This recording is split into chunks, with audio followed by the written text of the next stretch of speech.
but I'm number one on the list for killing. ইরানের হত্যার তালিকায় 1 নম্বরে আমি।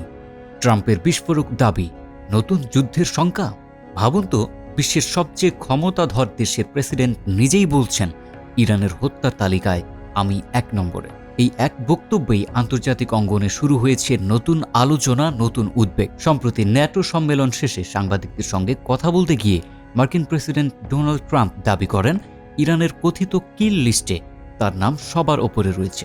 তবে শুধু এই দাবিতেই থেমে থাকেননি ট্রাম্প। তিনি অভিযোগ করেছেন ইরান সম্প্রতি হওয়া যুদ্ধবিরতি চুক্তি বারবার লঙ্ঘন করছে এবং মধ্যপ্রাচ্যে আবারও উত্তেজনা ছড়িয়ে দিচ্ছে। নিরাপত্তা ঝুঁকির কথা বিবেচনা করে ট্রাম্প জানান তিনি কাতারের উপহার দেওয়া নতুন বোয়িং বিমান ব্যবহার না করে আগের একটি অত্যন্ত সুরক্ষিত উড়োজাহাজে দেশে ফিরছেন। এরপর নিজের স্বভাবসুলভ রসিকতায় তিনি বলেন, হত্যার তালিকায় 1 নম্বরে থাকার চেয়ে টিকটকে 1 নম্বরে থাকতে আমার বেশি ভালো লাগতো।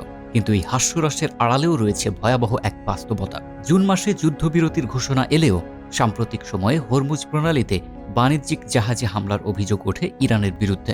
এর জবাবে যুক্তরাষ্ট্র ইরানের আকাশ প্রতিরক্ষা ব্যবস্থা, রাডার স্থাপনা ও নৌঘাঁটিতে হামলা চালায় বলে দাবি করেছে। অন্যদিকে ইরানও উপসাগরীয় অঞ্চলে মার্কিন সামরিক স্থাপনাগুলো লক্ষ্য করে পাল্টা হামলা চালিয়েছে। যদিও যুক্তরাষ্ট্র বলছে এসব হামলায় তাদের কোনো সেনা হতাহত হয়নি। ট্রাম্পের ভাষায় ইরান প্রায় 5 দশক ধরে মধ্যপ্রাচ্যে দাদাগিরি করে আসছে। তিনি আরও বলেন, আমি মনে করি না এই যুদ্ধবিরোধী দীর্ঘদিন টিকবে।